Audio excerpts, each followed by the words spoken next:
Thank you all for being here. My name is Darby. I'm a representative of the University of Arizona. I'm super excited to present to all of you today about the University of Arizona, our offerings, what makes us so special, and why international students choose the University of Arizona time and time again. Before I get started, I will pass it off to Thuy to introduce the Vietnam team, or the Vietnam Wellspring team. Hello everyone, my name is Thuy and I'm in charge for Vietnam and some other Southeast Asia country. So if after the webinar you have any questions, please don't hesitate to reach out me. Thank you.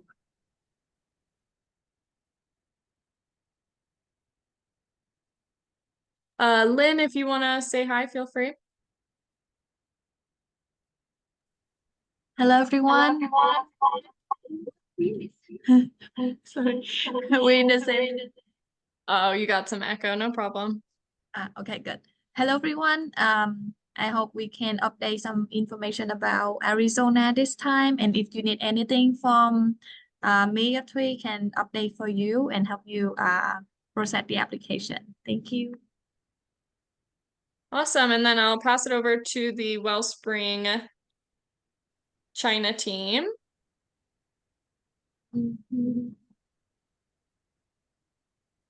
Hi everyone, this is Vivian and I'm responsible for East China market. And I'm now in Hangzhou, China, and I also have our director Xin in Beijing, China, and Patrick in Guangzhou. And thanks for your coming. And if you have any questions, don't hesitate to contact us. Thank you.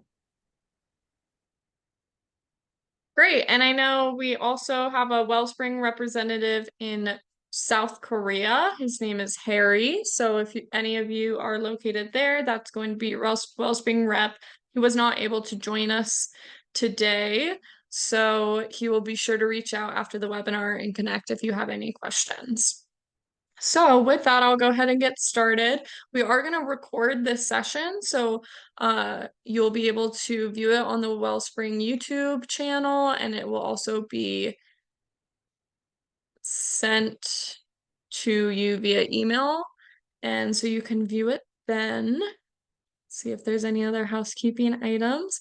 I'll have a brief presentation for you all, and then we'll get into a Q&A session. If you have any questions throughout the presentation, please feel free to write them into the chat or the Q&A feature, and I'll be sure to address them. So let me go ahead and share my screen. Let's see. Okay, does that look okay for everyone? Great, seeing Thuy nod. So the University of Arizona, a little bit about the University of Arizona. We were established in 1885 as Arizona's land-grant university, meaning that we receive a lot of money from the state of Arizona because we are essentially sponsored by the state as a land-grant university. We're located in Tucson, Arizona. That is in the southern part of Arizona. You'll see a map in just a few slides that will give you a better picture of exactly where Tucson is on the map. But generally speaking, it's in the southwest of the US.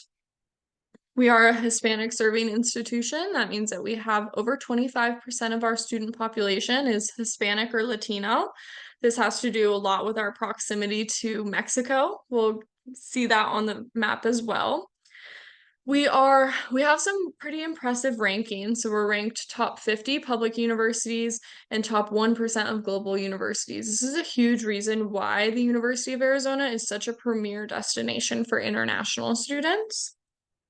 A brief breakdown of our population. So overall, we have over 50,000 students, which is a lot of students. We are a very, very large school.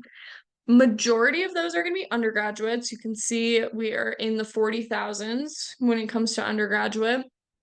Almost 11,000 graduate students, and 7% of that is going to be broken down into international students from all over the globe. All right, so my video wasn't playing with audio last time.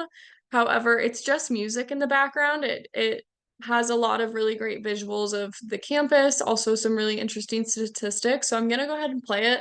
Just know you're not missing out on any audio.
All right. So, as I said, some just really great visuals of what the U of A actually looks like, places students will frequent often, as well as some really great statistics and facts. Let's see if this will let me go to the next slide. So, a little bit more about Tucson. We are home to Saguaro National Park, which is saguaro is a very unique, I'm losing the word, unique cactus, I guess, that only grows in Saguaro National Park. So you cannot find it, to my knowledge, anywhere else in the world except for in Arizona. And the largest population of them is in that national park. You can see over on the right-hand side here, the map that I was talking about. So you can see down in the bottom, that is Tucson, where the U of A logo is. So it's very southern. If you were to go off this map, just downwards, that would be Mexico. So like I said, we're very close in proximity to Mexico, but then we also are very close to some pretty major US cities. So if you go just about 2 hours north, you're going to hit Phoenix, which is the capital of Arizona, has a huge international airport, truly an international hub. Although Tucson does have its own international airport, it's relatively small. So if you're going to any unique destinations, most likely you will be connecting through Phoenix. You can also see our proximity to cities like Las Vegas, San Diego, Los Angeles, even San Francisco is up there, although that's quite a bit of a trek. Pretty easy flight though. All within pretty close reach. You know, we are neighboring to California, so all of those cities are not too far away. We have 350 sunny days, so the sky is always blue and the weather is always nice. We're located in the Sonoran Desert, so we have a hot, dry climate majority of the year. It is very, very beautiful.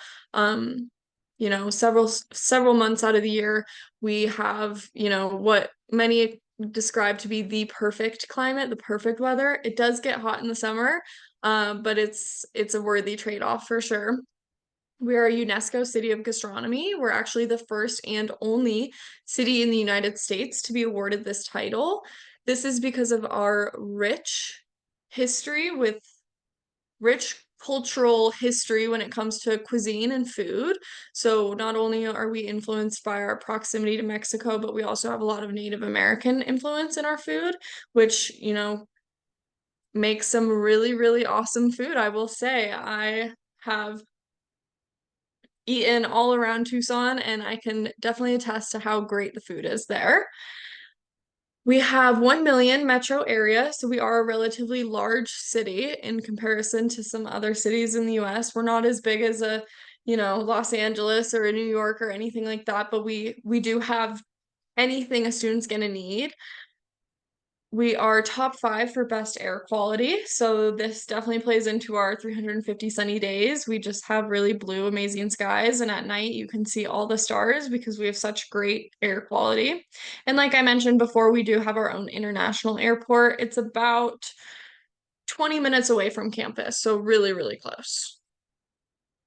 So this is a breakdown of all the academic colleges that are offered at the U of A. Not only do we have a ton of students, but we have a ton of programs and a ton of colleges.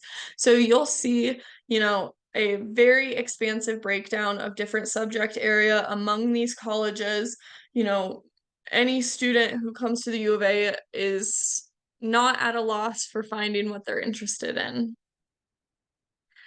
If you are familiar with the U of A, there are a few program updates to be aware of. I won't go over them in case that's a bore to anyone, but be sure to check these out as they are changing.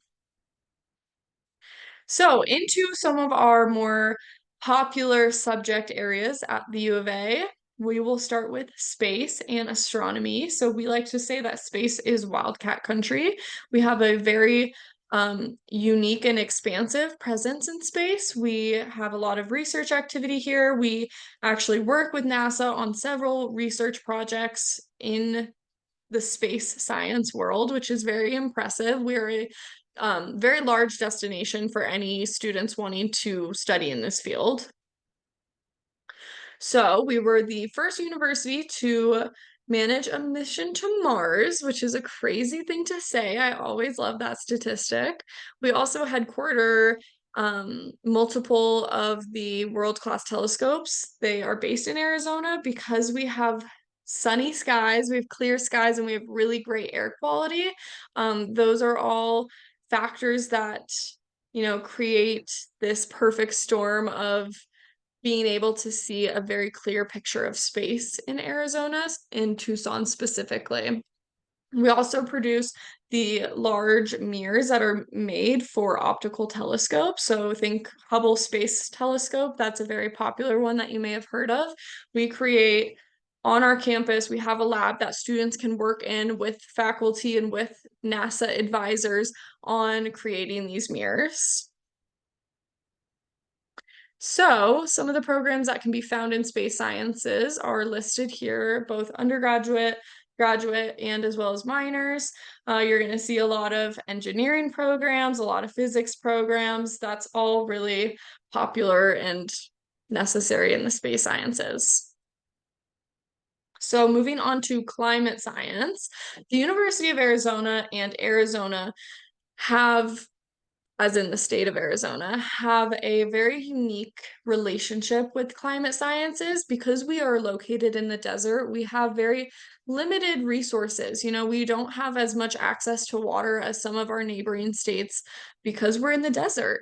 And because of that, we have to, understand climate science in a way that we are going to be able to adapt come the future and make sure that the state of Arizona is going to continue to thrive even when resources may change, climate may change, crops and whatnot are going to be affected. We are at the forefront of a lot of this research. So you can see we're number 1 in limnology, which is the study of freshwater lakes.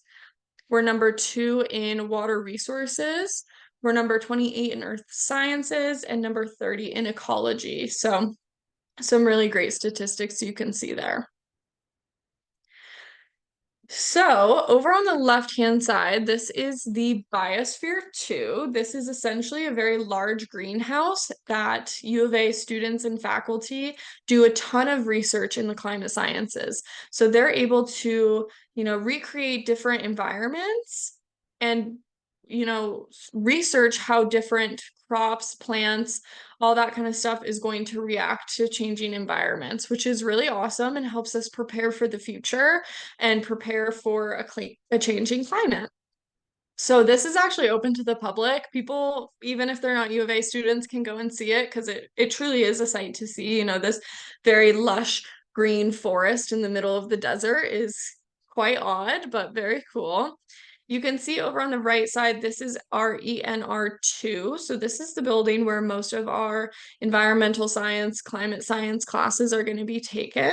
It was actually modeled after the Grand Canyon. So the Grand Canyon is about 4 hours away from Tucson, so not too far. And that was the inspiration for this building. It's really a place where students who are in this field of study can come together, study. There's a cafe, they can grab a bite to eat, you know, somewhere that people want to hang out among the beauty. So here are some programs that you can find in the climate sciences. Obviously, a lot of biology and sciences, but you can also find some programs in the B school like economics and development and things like that that are going to be also a part of this idea of climate science. So lastly, I'll talk about the Eller College of Management. This is our business school. Our business school is very prestigious and very highly sought after by several, you know, students, whether they're domestic or international. It's definitely a destination for students wanting to go into the business world. So some of our rankings, you can see we have a number 18 undergraduate program. We're number 1 for a graduate master's in information science program. We've got 90% career outcomes for graduates, and we have a number 6 master's in finance program. So I think the statistics really speak for itself of how great our business school is. So if someone was interested in studying at Eller, these are some of the programs that they can find, you know, all of the traditional business programs, whether it's accounting, finance, marketing, all that kind of stuff. So on to campus life, a little bit about what it's going to be for students to attend the U of A. You can see here on this slide, we've got Wilbur and Wilma. Those are our mascots. They are Wildcats. So as for housing, we have 4 housing districts, and within those 4 housing districts, you'll find 23 dorms. These are going to vary very significantly in price. So a student can find really anything they're looking for budget-wise based on, you know, what dorm they're picking, whether they want to have a roommate, not have their own bathroom, stuff like that. We also have 11 living and learning communities. So these are, you know, a way for students to have a very dynamic living experience. So they can live among students who have the same interests as them. An example of this would be women in STEM. So a student is able to live among women who are also equally passionate about STEM, take the same classes as them, have, you know, that kind of support system as they go throughout school, which is really awesome. So something I always like to say when I talk about campus housing is that there are limited spots. So we have over 50,000 students attending the U of A, but we only have around 8,000 on-campus housing opportunities. So if a student is interested in living on campus, they should apply as soon as possible. It is very important for students to get their housing application in pronto ASAP to ensure that they can be a student living on campus. If a student does not get their application in time, they might be waitlisted, they're not able to get on-campus housing. It's no big deal. We have a plethora of off-campus housing as well. So this surrounds campus, you know, on all sides, in all, you know, areas of campus. You can find off-campus housing. Again, it's going to vary significantly on price, but the U of A has a website dedicated to helping students find off-campus living opportunities. We are also a D1 and R1 institution. So D1 means sports-wise, we are the best of the best and we play the best of the best. So we have 21 athletic programs. We're in the Pac-12 conference. Right now, the March Madness basketball tournament is going on. The U of A is very well known for being very good at men's basketball. So that's definitely something our students are keeping up with currently. As for R1, we're a Research One institution. We have over $820 million going into research activity. We have research opportunities from day one, whether they're a freshman, a transfer, or a graduate student, they're always going to have the opportunity to engage in research opportunities to, really expand their learning opportunities. We also have 535 patents and 128 startups. As for success and engagement, we have over 600 student clubs and organizations. Like I said, we have a ton of students, and because of that, we have to have enough clubs and organizations to fit all their needs, desires, and interests. There is definitely not a shortage of programs and organizations that students can get involved in. If by chance they happen to have an interest that is not represented here, they are always able to start one. We also have the Student Success District. So this is going to include things like a library, a think tank, career development office, all of these different resources can be found in the Success District, and it is really a building that is very all-encompassing to students' needs, desires, and everything that it takes to be successful, whether it's mental health counseling or career development. We have a broad range of resources available to ensure students' success. We have 5 campus libraries. Because we have so many students and because we have so many colleges, we have to have a very giant campus. So our campus is giant, and because of that, we have 5 campus libraries. We want to make sure that no matter where a student is on campus, they're always going to have access to a library and have, access to be successful. We also have over 10,000 campus jobs. These are very popular for our international students as they're not able to work anywhere except for the University of Arizona campus while they're attending because of their student visa. The minimum wage in Arizona is $15 an hour. It's pretty competitive compared to a lot of other US states, so definitely a great opportunity for students to make some money while they're attending school. All right, applying for admission. This is a breakdown of some deadlines. I'm going to focus on fall of 24 as that's the upcoming term, but you can also see spring of 24 there if you're interested in. As for graduate, most of the graduate deadlines, I would say almost all graduate deadlines for fall of 24 have passed. There are a few programs that may still be accepting admission, but it's few and far in between. Always be sure to check with your Wellspring representative if it is a program that's still accepting applications. However, I would say for graduate, you're most likely looking at spring of 24. The undergraduate deadline, however, is still open. So undergraduate students are still able to apply for admission for fall of 24. That deadline is May 1st. It's coming up very fast. So if you have students who may be interested, definitely get on that sooner than later. Like I said, right below that, the on-campus housing deadline, it is listed as May 1st as the deadline. However, it always fills up sooner. So always be aware of that. Make sure your students are applying as soon as possible. We have an I-20 request deadline of July 1st, enrollment fee refund of July 15th. And then the deferral deadline is I think it's about 2 weeks after classes begin on August 19th. So that deadline is going to be August 26th. All right, as far as undergraduate admission requirements, I'm going to focus on first year, but you can see transfer requirements there as well. These are going to be general requirements. So there's always going to be competitive programs that are going to require a higher GPA, more competitive English scores, things like that. But this is the most general requirements that we can provide. So the 2.75 GPA. 3 years of completed coursework that is translated into English, and then you can see the English proficiency scores right there that we require. There are a few different ways to prove English proficiency, such as method of instruction, SAT, TOEFL, things like that.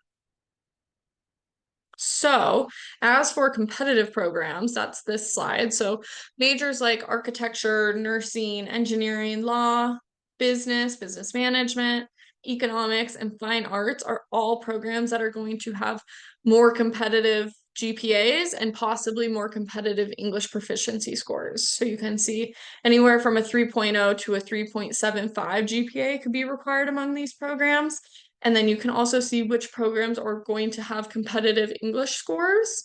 And those competitive English scores are listed over on the right side for you to see.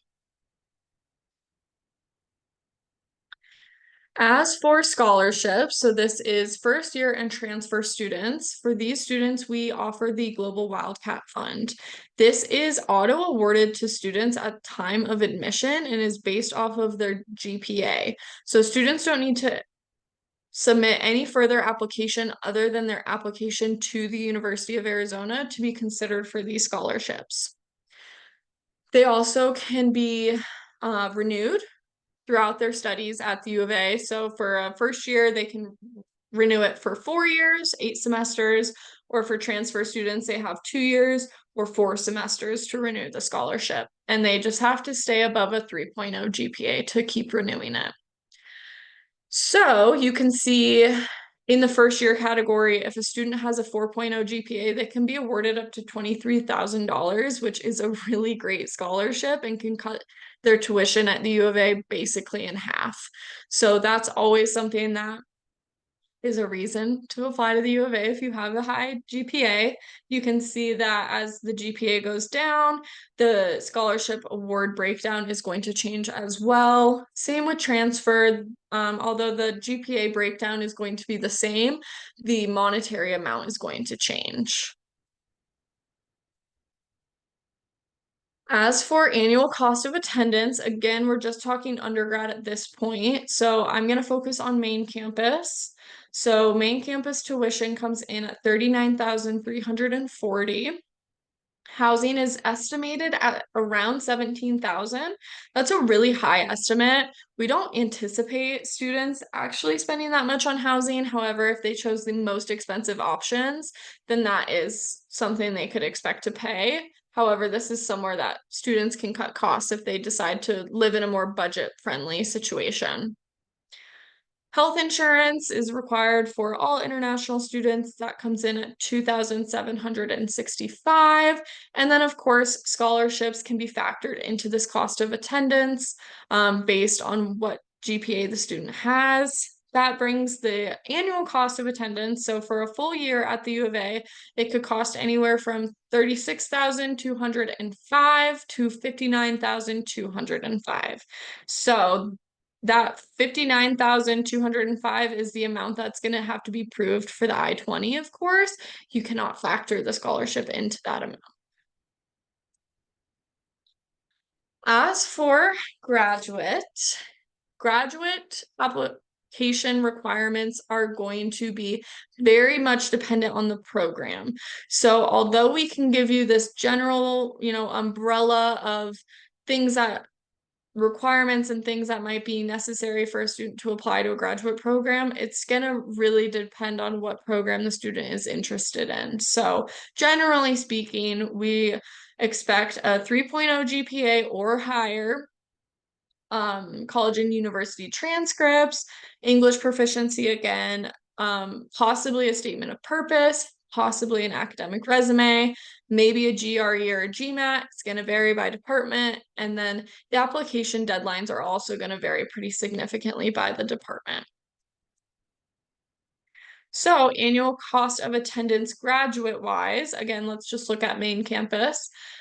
Tuition is valued at $32,960. Tuition is going to fluctuate depending on the school that the student is in. So I know that like Eller is more expensive. The vet school is more expensive. There are a few that are going to be estimated a bit higher than this. Housing, again, estimated pretty high at $22,000. Students are able to choose more budget-friendly options here if they so please. Health insurance, again, required is at $2,765, bringing the grand total to $57,875. For our international graduate students, we do not offer a scholarship like we do for our undergraduates. We do not have a U of A sponsored scholarship that these students can be awarded. Of course, they can always look for, third-party scholarships on, there's a ton of different websites that students can use to find additional funding. It's just not something that we offer through the U of A. All right, and with that, I will conclude my presentation. I know that that was a ton of information. It went really fast. There were a lot of numbers in there. So that's why we've recorded this presentation. So you can always go back and rewatch it, slow it down if you so please, and get familiar with the information. But with that, I will open it up for questions. So make sure everybody's in here. I see we have 2 people written into the chat. Oh, someone could not hear the sound. I hope that you were able to figure out the sound during the presentation. I'm sorry I didn't catch that earlier. I see we have a hand raised if you want to ask a question. Yeah, can I have a question? Yeah, of course. Yeah, my student is she has completed the first year at university in Vietnam, and then she has one gap year to study English. So, is she eligible for a transfer student, or she must apply for fresh student? Can you repeat the very end of that question, please? My student, she has completed 1 year at university in Vietnam, and then she have one gap year to study English. So is she eligible for a transfer student, or she must apply for fresh student? So it's gonna depend how many of those credits from her first semester, first year that she studied in Vietnam, how many of those are considered transferable by the U of A. So at the time that they apply and submit their transcripts, the U of A will evaluate to see which credits they're going to accept as transferable. If the credit amount is over 12, they will be considered a transfer student. And if it's under 12, they'll be considered an undergraduate or a freshman student. I'm sorry, first year freshman student. Okay, thank you. Yeah.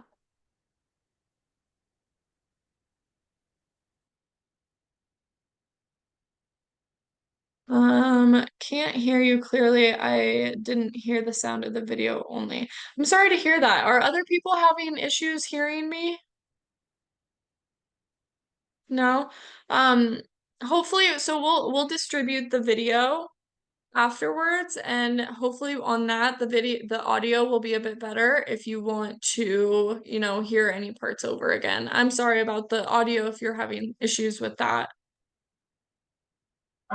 Darby, I want to ask about the living cost in Tucson. You are living there right now also, right? I see on the file it's very expensive, like 17,000 USD per year. Is it that much, or it is just estimate and depend on different students? Yeah, so the latter, they estimate it very high. So $17,000 is, pretty substantial, and most students don't end up paying that much on housing unless they were to choose the most expensive options that they possibly could.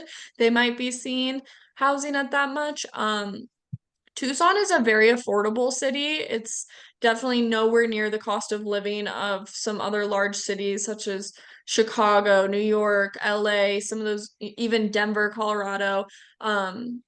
The cost of living is much, much cheaper here. So, as someone who has lived here, I know that $17,000 is a pretty high estimate, but it could be that much if a student chose it to be.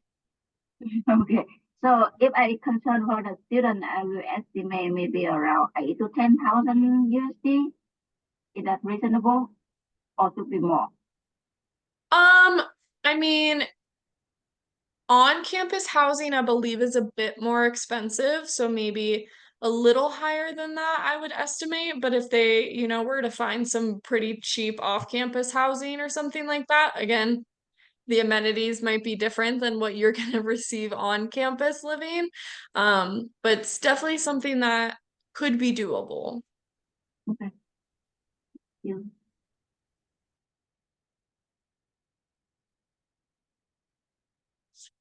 Does anyone else have any questions?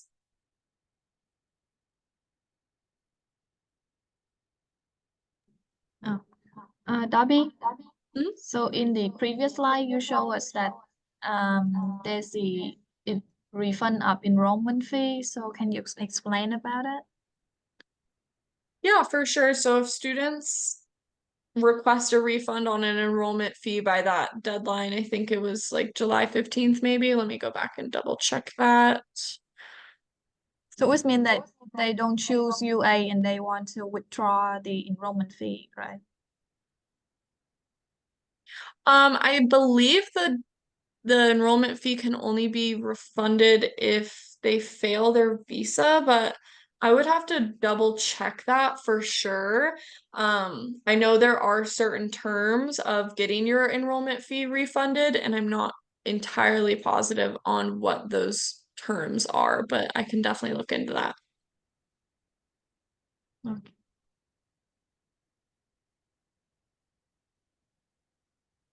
And I want to confirm one thing, as you mentioned that the undergraduate deadline is May 1st, so it's the deadline for the scholarship or the deadline for Arizona, you mean to receive application in general? So that is the deadline to submit an application. And upon submitting an application, a student is automatically considered for scholarship. So there's no separate scholarship deadline. It's just lumped in with your application. Okay. Thanks, David. Yeah, of course. Any other questions?